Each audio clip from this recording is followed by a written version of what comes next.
Hello everyone, SirMonkeySuit or Zappy here, back again with Kuroko in the Basket Season 2. We are on episode 5, and in the last episode we reached the Championship League portion of the Winter Cup. So obviously, similar to what happened in the Inter-High, there is 4 teams that each play each other once, and 3 of the top 3 of those 4 go through. Now, it's looking like it's going to be Senshinkan.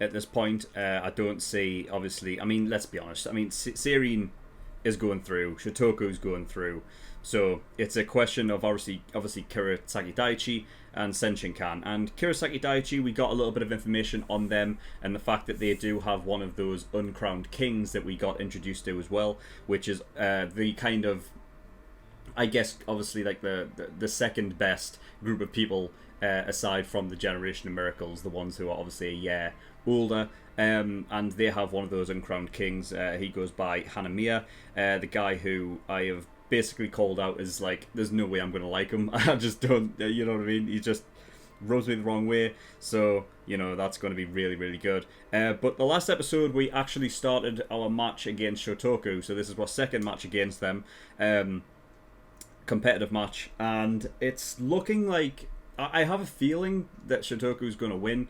It allows them to get their revenge from obviously what happened in the Inter-High, but also not do damage in terms of Seirin getting knocked out, because obviously it's not a knockout part of the competition, the Championship League. It allows Seirin to actually get a loss, Shotoku get their revenge, and then it's a case of the last match coming down to Seirin having to get the win against Kurosaki Daiichi, and then, you know, they go through and whatever. But yeah, it's all about endurance, this match between Midorima and Kagami. It's about who can obviously last the longest. Midorima's just going to keep taking shots and he won't miss. So it's a case of like Kagami always has to go up to obviously stop him from shooting and to block him. But you know, if he can outlast him, then, you know, it's basically whoever outlasts who is who wins this, essentially. So yeah, exciting times. But yeah, I don't think there's anything else to really talk about. So we're going to get into episode 5 and see what we get. If you do want to go actually watch the reaction, link is in the description below. There's also a link to the full length down there if you want to watch it in full, and the offer is there for you. But yeah, nothing else to really talk about. So we're going to get in episode 5 and see what we get. So without further ado, let's go.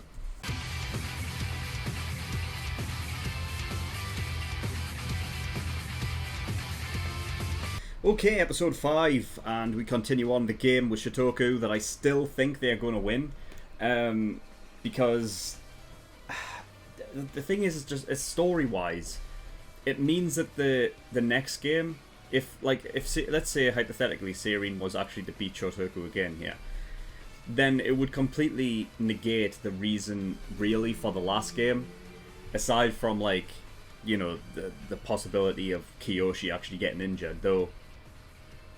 You know, I just feel like you have to have those stakes in the show to make the last game a knockout game. You know what I mean? It's like they have to win, otherwise they get knocked out. So it's just one of those things where I just don't say it. You know what I mean? And this is why I'm not sure about showcasing Kuroko's drive in this match, because I know that they pointed out, like, you know, even if they know about Kuroko's drive, it can't be stopped. Now, I'm going to call bullshit on that, but the fact that they pointed it out means that, you know, it's going to be, at some point in the future, someone's going to stop it from occurring, right? And it's going to be like this, what thing? But, like, I just feel like, in terms of being, I don't know. I guess there's there's something obviously to be said about always, you know, go for the win. Like, you know, we shouldn't be like tactfully trying to be like, oh, we'll save it for a point where we truly need it. You know what I mean? But like in this game where it's not a life or death situation thing, in terms of, you know, if you lose you get knocked out immediately. It's like, I don't know. Kuroko says he's ready. Now, I don't know if that means that he's ready in terms of, like, he's perfected it, or more in the case of just, like, he feels good, and so he thinks he can pull it off. What I will say is that it's perfect, I guess, to showcase against Takao in particular, because Takao is the one that is like Kuroko's sort of, it's like Taco ends up being Kuroko's kryptonite, right? So it makes sense going up against him and using a drive against Taco in particular, because Taco is thinking that Kuroko is going to immediately pass it off. As soon as he drives past him, Taco is not going to know what to do. So there is that. But that's the thing, is like this whole thing's going to be negated kind of in a way, because Kuroko's going to, he's going to pull this off, and I just feel like Shotoko are still going to get the win. So, I guess they could play up the idea that like, Kuroko hasn't truly perfected it yet, because if they did, then they probably would have gotten this win. But everything is lining up for Shotoko to get the win. That's, you know what I mean? It really is. For the terms of the story, and for the terms of, like, in terms of that team needing their revenge game where they actually get a win. You know what I mean? I've said it previously before, but you can't just have Sirine stomping everyone, especially, teams that have the Generation of Miracles in them. If Sirine get the win again against Midorima automatically just shoots to the bottom of the pile, and it's like he's not even a threat anymore. I mean, he's already stated that Kagami is a bad matchup for him. The whole thing around this match is that, it's all about endurance. It's like that's all Midorima can do. You know what I mean? It's a really interesting way of obviously going about it, because obviously I was all about the whole, with every other Generation of Miracles, I feel like there's more they can do, whereas with Midorima it was always like, well, how much more can he do? You know what I mean? Like, how much further can he go? Because he's already showcased the fact that he can shoot from anywhere on the court. It's like, well, what's the next level then? So it's an interesting thing of where they didn't even have that. They just had it be a case of being, of endurance and just outlasting Kagami, you know what I mean? And that was always going to happen. Like, I feel like that was just obviously the case. It was always going to be that Midorima had more in the tank. Because even though Kagami was doing, like strength training himself to obviously, strengthen his body up so that he can last longer when he's doing these super jumps and everything like that, he also wasn't truly focusing strictly on that. Whereas Midorima was doing nothing but that. So, you know what I mean? But so I like that line of like, you know what I mean? Don't think that my threes are, all that weak. You know what I mean? They need some kind of stopgap. It's just like, these are like, my threes are good enough. You know what I mean? And my body will outlast yours.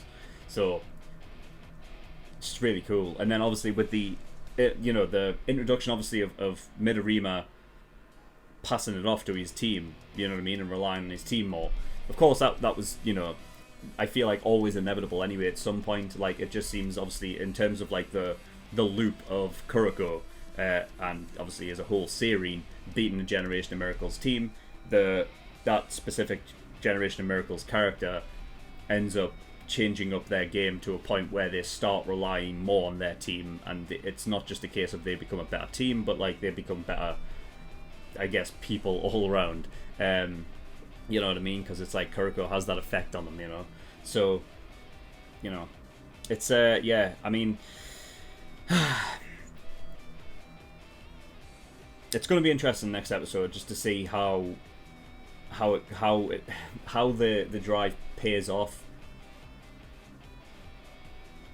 And if the game ends up going to a buzzer beater where, opposite of the last game that they had against each other, that it turns out to be a buzzer beater, but it is Midorima actually does make the shot this time. I like the fact that they started doubling up on Midorima with Kyoshi. That was, a great sort of, I guess, strategic move in what could be considered the only thing that they could do at the time, which was Kuroko's not, he's not at that point where he could use his drive, so he's basically useless. Right, so take him off until he's ready for it, and then come back on, and then do his drive. But I love the fact that obviously they brought on Mitobe as like sort of I mean, when they were bringing him on, I was thinking their defense was going to be a bit like, obviously it wasn't going to be as good because Midorime isn't obviously as good as Kiyoshi, but like having him there, and because Midorime has been strictly like that, before Kiyoshi came, he was like that center, so he was always the one that was either if he was doing his hook shots or whatever, but he was also like critical for the defense when Kiyoshi wasn't there. So I was thinking like when he was coming on that there would be a case of like, all right, Midorime can actually defend. And then, obviously, with the doubling up on Midorime, that would be a real, like, sort of crux for Midorime. But it turns out it's not, because even though even though Kiyoshi is good, he's not as a big of a jumper as what Kagami is. You know what I mean? And obviously, like I said before, with Midorime passing it off now, it means that there's, they're playing sort of differently. I said during the reaction as well, is like in terms of attacks, I feel like Seirin's is more better. As the episode sort of went on, though, I was thinking like, well, maybe, if only slight, because obviously in terms of attacking threat, Midorime is insane, and he obviously boosts them up to a level where it's like, damn, that's insane. But then I guess you have that Shotoku center, right? Which I think they referred to him like as I think they used the word like infallible scorer at one point when they were introducing him. But they have him. Taco's obviously a great passer of the ball, and with his Hawkeye, obviously seeing where everyone is, the whole court, everything like that, it allows for their attack to be very fluid. But, like, I mean, in terms of our attack, we've got Kiyoshi, right, under the hoop, that can literally pass it off from anywhere, even after he's jumped, because obviously his control on the ball. We've got Hyuga, who's obviously the clutch shooter, who, the inside and outside thing, I love that. That's really cool. And having that partnership of the inside and the outside, and, them two in particular, it works solidly. So I feel like... in terms of obviously 3-pointers, yeah, they've got Midorime, but we've also got Hyuga. Now, obviously, Hyuga is nowhere near as good as Midorime, but like, Hyuga can pull off 3-pointers when you need them, right? And we've got Kagami. Now, I probably would say that in terms of like, I guess this game in particular, the sort of focus for Kagami becomes less about attacking and more about defending, because obviously he has to block Midorime's shots. So, I guess, in terms of our attack, I suppose in a strict matchup between these two, maybe our attack isn't better than Shotoku's, but it's certainly not worse. So I think, yeah, I mean, as sort of Kisei was talking about up at the top there when he's looking down and whatnot, that like it's very much like on par. You know what I mean? Which is very interesting to say, especially considering the fact that, since the last game, Seirin actually ended up beating Shotoku, but they didn't have Kiyoshi at that point. And now we've got Kiyoshi. We've seen how like much of a difference Kiyoshi makes in the team. But it's like just one of those things where it's a surprise that Shotoku have actually gotten to a point where they are actually on par with Seirin, even though Seirin beat them without Kiyoshi. And the fact that they're on par with them now is really, I suppose, telling for the kind of team that they are. But I guess that really does... that does kind of tell you how much of a difference it is when Midorime is taking it seriously and his slight change in the way that he plays. Because, I said the same thing with Kisei when we went up against Kaijo. And it just been a practice match, and Kisei wasn't really going all out at the time.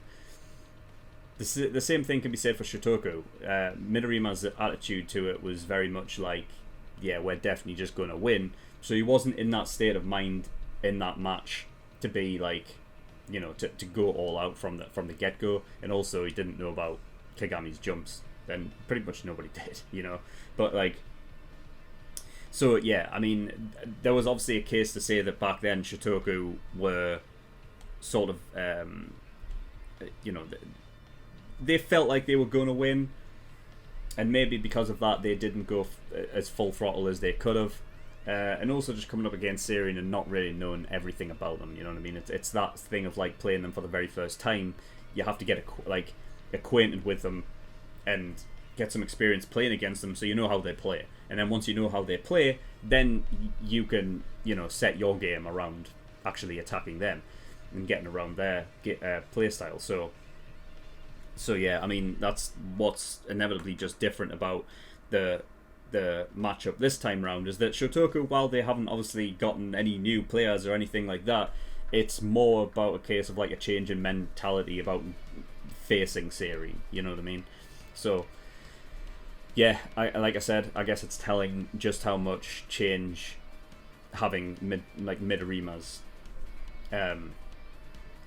you know, his change in mentality, like how much it actually improves the team and their different style of play. So yeah, I mean, I guess I don't know if you would call Shotoku a run and gun style, but that's the style that Seirin have been given, which is very high pace, very entertaining stuff, and yeah, very very attacking, an attacking style of play. So yeah, it's definitely going to be interesting to see how the next episode goes. Again, I feel like Shotoku's going to win. So, you know, I mean, I want to see how they play around with this drive and see how much it actually does affect the game. You know what I mean? I feel like if I had to guess, it would probably be Kuroko comes on, he uses the drive, Takao and anybody else doesn't know how to deal with it. Seirin end up going in front.